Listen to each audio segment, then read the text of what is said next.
मुझे मार भी सकते, इसमें मेरा गौरव है। तैयार हुए, रथ तैयार है, रथ पर प्रभु विराजमान है। सारे ब्रज में खबर फैल गई, गोपी ग्वाल दौड़ पड़े, गोपियां रथ के आगे लेट गई। अक्रूर मेरे ऊपर से रथ निकाल के ले जा, पहले मुझे मार। कोई गोपी पहियों में हाथ देती है रथ के, कोई अक्रूर के कपड़ों को पकड़कर खींचती है। तेरा नाम अक्रूर किसने रख दिया? अक्रूर का अर्थ होता है जिसमें क्रूरता ना हो, लेकिन तुझमें तो क्रूरता ही क्रूरता भरी है। भगवान सबको सांत्वना दे रहे, मैं फिर आऊंगा, मैं फिर आऊंगा। राधा जी को अपनी बांसुरी दिया और कहा जब तुम्हें मेरी याद आए बांसुरी बजाया करना, मैं उसी समय तुम्हारे पास आ जाऊंगा, तुम्हें मिल जाऊंगा। ग्वालों को भी सांत्वना दिया कि मैं एक रूप से ब्रज में ही निवास करूंगा, मैं ब्रज नहीं छोड़ सकता हूँ, परोक्ष रूप में भी मैं आऊंगा। नंद बाबा ने भी सबको सांत्वना दिया, जैसे तैसे रास्ते से हटाया है। जैसे रास्ता मिला, भगवान ने क्रूर जी से कहा चाचा तेज गति से रथ को भगाओ, अन्यथा ये ब्रज के लोग हमको जाने नहीं देंगे। रथ सरपाट मथुरा की ओर दौड़ा है, ब्रजवासी पीछे पीछे, गोपी ग्वाल गाय बछड़े सब दौड़ रहे। ठहरो, एक बार और कृष्ण दर्शन करने दो, अभी हमने जी भर के देखा नहीं है, एक बार और मेरे मित्र को मुझसे मिल लेने दो। सरपट रथ मथुरा की ओर, जब तक रथ दिखाई देता रहा तब तक ग्वाले गोपियां पीछे पीछे रथ के भागते रहे। रथ दूर निकल गया, वन में ओझल हो गया।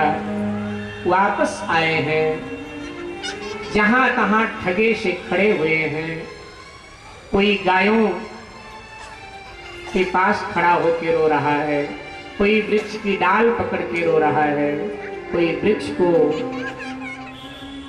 चिपक के रो रहा है, कोई दुपट्टे में अपना मुंह छुपा के रो रहा है। ये यशोदा उन स्वर्ण खंभों को पकड़ के रो रही है, जिन स्वर्ण खंभों को पकड़कर प्रभु ने चलना सीखा था, नन्हे कन्हैया ने चलना सीखा था।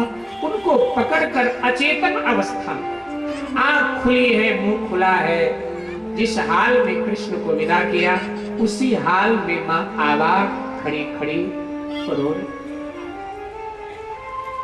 अपने भाग्य को ब्रजवासी दोष दे रहे, जरूर कहीं न कहीं मेरे भाग्य की कमी, जो भगवान मुझे छोड़, भक्त अपने को दोष देते। इधर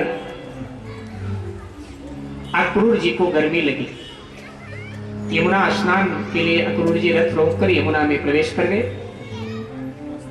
जब यमुना में डुबकी लगाया तो भगवान ने उन्हें चतुर्भुजी रूप दिखाया। भगवान ने अक्रूर जी को बताया कि ये जो कृष्ण वाला स्वरूप है ये मथुरा नहीं जाएगा, ये ब्रज में रहेगा।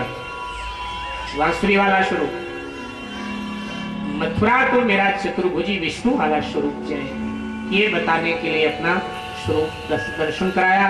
अक्रूर जी बाहर आए, फिर रथ में बैठे, रथ लेकर चल पड़े। इधर ब्रजवासियों ने नंद बाबा से कहा बाबा कृष्ण के बिना जीना बेकार, हम भी मथुरा चलते, परसों अपने साथ लेके आए। नंद बाबा ब्रजवासियों को लेकर चल पड़े। नंद बाबा पहले पहुंच गए, क्यों? क्योंकि यहाँ स्नान में देर हो गई थी ना अक्रूर को, इसलिए नंद बाबा पहले पहुंच गए। कंस के बगीचे में डेरा डाला ब्रजवासियों के साथ, अक्रूर बाद में पहुंचे। कृष्ण बलराम को कंस के बगीचे में ठहरा दे, जाकर के कंस से कहा राजन दोनों को मैं ले आया हूं, आपके बगीचे में ठहरा। अक्रूर जी अपने भवन में चले। इधर कृष्ण बलराम ने नंद बाबा से कहा बाबा अगर आदेश करो तो मथुरा दर्शन कर आए। नंद बाबा ने कहा बेटा जाओ, ये ग्वाले भी देखना चाहते मथुरा, इनको भी दिखा लाओ, लेकिन सुनो ये ब्रज नहीं है, ये गांव नहीं शहर है, शरारत मत करना, ये कंस की नगरी है। वहां कुछ शरारत करते थे लोग क्षमा कर देते थे, नंद बाबा का बेटा है, लेकिन ये कंस की नगरी है बेटा, यहाँ कोई क्षमा नहीं करेगा, इसलिए शरारत मत कर, ठीक है। लेकर मथुरा दर्शन के लिए निकले। साथ कृष्ण बलराम को अट्टारी पर स्त्रियां खड़ी होकर देख रही हैं, लोग दुकान से बाहर आकर भगवान का दर्शन कर रहे हैं। तरह तरह की चर्चा है कि जितने राक्षस कंस ने भेजे इसी बच्चे ने मारे हैं। सब कहते हैं बड़ा होनहार है, हो सकता है आज कंस को ये मार दे। तरह तरह की चर्चा। प्रभु आगे बढ़े, कंस का धोबी उसके कपड़े उपड़े धो के ले जा रहा था, सुंदर राजसी वस्त्र। ग्वालों ने कहा प्रभु हमारे कपड़े मैले हैं, इनमें से दिला देते तो पहन लेते। तो भगवान ने धोबी से कहा भाई इनमें से कुछ वस्त्र मेरे साथियों को दे दो। तो धोबी ने कहा राजा के वस्त्र हैं और तुम प्रजा हो।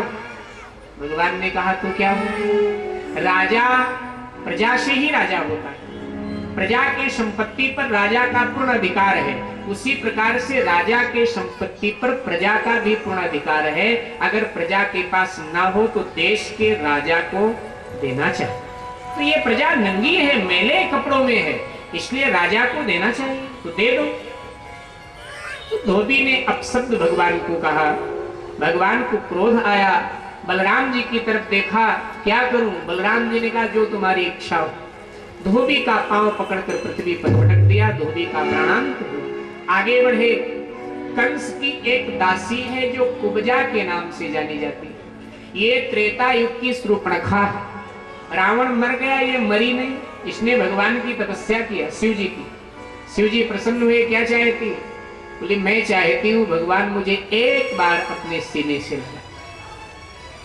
ब्रह्मावतार में तो इसकी इच्छा पूरी नहीं हुई, नाक कान कटवाना पड़ा बेचारी, विवाह मर्यादा की बात। शिव जी ने कहा कृष्ण अवतार में तेरे भाव को भगवान पूरा करेंगे। तो कुब्जा के रूप में मथुरा में जन्म लिया है। 3 प्रकार से टेढ़ी। कुब्जा का एक अर्थ बुद्धि है, बुद्धि भी सत रज तम, इस प्रकार से 3 प्रकार से टेढ़ी। ये कुब्जा नित्य कंस महाराज को चंदन लगाया करती थी, अंगराग लगाया करती थी। तो लेके जा रही थी, देखा भगवान को पहचान गई, ये तो भगवान है। तो भगवान को जैसे चंदन अर्पित किया, भगवान ने शिव जी के वरदान को पूर्ण किया। भगवान ने कुब्जा को अपने सीने से लगा लिया, और जैसे भगवान ने कुब्जा को अपने सीने से लगाया तो कुब्जा विश्व सुंदरी बन गई, अति सुंदर हो। सेवकों ने जाके कंस से कहा अरे वो तो बड़ा चमत्कारी है, धोबी को मार दिया और कुब्जा को छुआ तो विश्व सुंदरी हो गई। इधर दरबार की तरफ आ रहा है। कुबलिया पीड़ नाम के पागल हाथी को मदिरा पिलाया गया, द्वार पर खड़ा कर दिया गया कि यहीं से कृष्ण प्रवेश करेगा, हाथी कुचल देगा। जब प्रवेश करने लगे प्रभु, तो हाथी ने जैसे सूंड बढ़ाया तो भगवान ने सूंड को पकड़कर पृथ्वी पर पटक दिया हाथी को।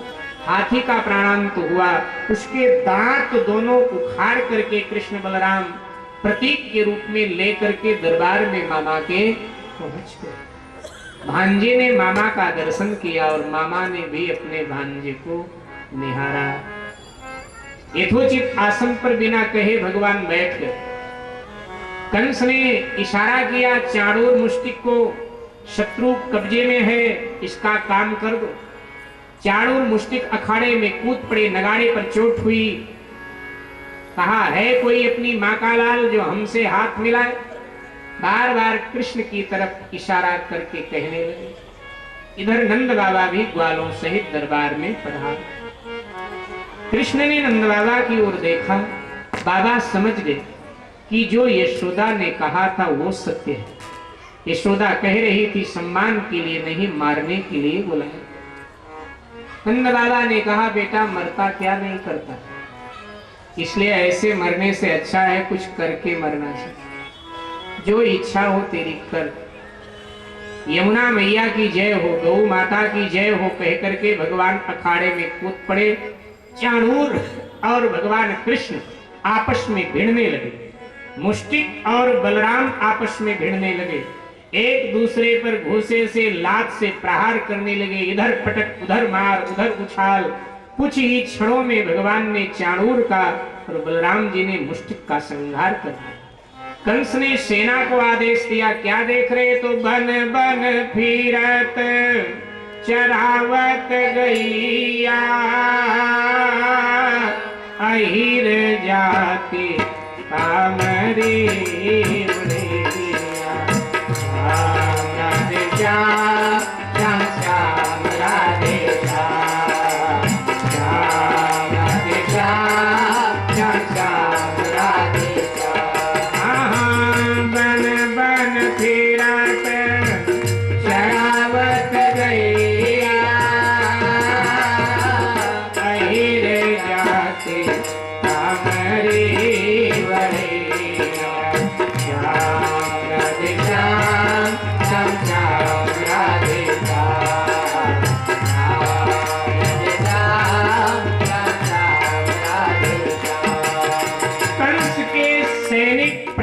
करना चाहते थे, लेकिन कृष्ण बलराम ने कंस के सैनिकों को भी धराशायी कर दिया। कंस भयभीत हुआ, भागना चाहता। भगवान उछलकर कंस के सिंहासन पर पहुंच गए। कंस के केशों को पकड़कर भगवान ने धड़ाम से धरती पर पटक दिया। कंस के सीने पर अपना पांव रखा और कहा, मुझे देख ले जी भर के। जैसे आज मेरा पांव तेरे सीने पर है, ऐसे एक दिन तूने अपना पांव मेरी माँ के सीने पे रख लिया। मैं उसी देवकी का 8वां पुत्र। तू मुझे मारना चाहता था, लेकिन मुझे मार नहीं सका। ये कहकर मुष्टि प्रहार किया तो कंस का निधन हो गया। सबने कृष्ण की अधीनता स्वीकार कर ली। वसुदेव देवकी और उग्रसेन को कारागार के बंधन से मुक्त किया। उग्रसेन कहने लगे, मैं संसार के सामने कह रहा हूं, भगवान पुत्र दे तो अच्छा दे, अन्यथा कंस जैसा पुत्र किसी को न दे। भले ही माँ बाप बिना पुत्र के जीवन। गर्गाचार्य और नारद जी ने बताया है, वही बालक है जिसे तुम रातों रात वहां छुड़ा। देवकी वसुदेव को अद्भुत आनंद। देवकी ने कुछ बात सोचा तो रो पड़े। कहते हैं देवकी को यशोदा की याद आई। यशोदा को याद करके देवकी रो पड़ी। यशोदे तू धन्य, कृष्ण की मां मैं नहीं, सचमुच में तू मां। जब तक ये ब्रह्मा की सृष्टि रहेगी तब तक तेरा नाम संसार में अमर। तूने मेरा बेटा पाल पोस कर मुझे वापस कर दिया, लेकिन मैं तेरी बेटी तुझे वापस नहीं। जब यशोदा को पता चलेगा कि कृष्ण उसका पुत्र नहीं मेरा, तो यशोदा पता नहीं जी पाए या नहीं। मैं तेरी ऋणी हूं। आज सभा बुलाई गई, मथुरा का सिंहासन सुना। कहा कि भाई नियम है, जो जिस राज्य को जीतता है वो वहां का राजा। कृष्ण ने इस पर विजय पाई, मथुरा पर, मथुरा के राजा कृष्ण। भगवान ने कहा कि नहीं, मुझे राज्य नहीं चाहिए। ये राज्य उग्रसेन महाराज का था, उनसे उनके बेटे ने छीन लिया था, उससे मार दिया हमने। अब ये राज्य उग्रसेन महाराज को ही दिया जाए। लोगों ने कहा कि नहीं, आप स्वीकार करें। भगवान ने कहा, हमारे पूर्वज ययाति ने अपने पुत्र यदु को श्राप दे दिया कि तुम्हारे वंश में कोई राजा नहीं हो। हम यदुवंशी हैं, अगर हम राज्य स्वीकार करते हैं तो हमारे पूर्वज ययाति का श्राप असत्य हो जाएगा। हमारे पूर्वज का श्राप असत्य हो, ऐसा हम कोई कार्य नहीं करेंगे। प्राचीन काल में अपने पूर्वजों की बात का लोग कितना ध्यान रखते। कृष्ण जी ने कहा, मैं बिना पद के सेवा करूं। और वास्तव में द्वारिका में और यहां भी उन्होंने कोई पद नहीं लिया, बिना पद के सेवा। पद लेने वाले को हमेशा भूत बनना पड़ता है। जो पद लेता है वो भूत बनता है, 5 साल में भूत बन जाता है। इसलिए भगवान कोई पद नहीं लेते, भूत भी नहीं बनता। अगर भूत बनना है तो पद लो। और दिल्ली में तो हर जगह 2-4 भूत रहते हैं। कोई भूतपूर्व निगम पार्षद, कोई भूतपूर्व विधायक, कोई भूतपूर्व क्या, कोई भूतपूर्व क्या। लेकिन कभी ऐसा नहीं सुना होगा भूतपूर्व कृष्ण या भूतपूर्व मीराबाई, तुलसीदास, क्योंकि संत और भगवंत ये पद नहीं लेते हैं, ये बिना पद के सेवा करते हैं। इसलिए हमेशा ये वर्तमान में रहते, कभी भूत बनते ही नहीं है, कभी भूत नहीं बनते, हमेशा वर्तमान में। मथुरा के सिंहासन पर उग्रसेन का राज्याभिषेक संपन्न होता है। मेरे भाई बहन, कई दिन मथुरा में रहते रहते बीत गए। कृष्ण बलराम नंद बाबा ब्रजवासी, आज भीड़ भरा दरबार है उग्रसेन का। साथ बैठे गणमान्य नागरिक, मंत्रिमंडल के लोग और नंद बाबा ब्रजवासी, कृष्ण बलराम, देवकी, वसुदेव सब बैठे। मौन भंग करते हुए नंद बाबा ने भगवान से कहा, बेटा कन्हैया, मैया से बोल करके आया था कि मैं परसों आ जाऊंगा, लेकिन पता है तेरा परसों कब का निकल गया, अब चलना चाहिए। तेरी माँ वहां प्रतीक्षा कर रही होगी, बावरी वैसे ही रो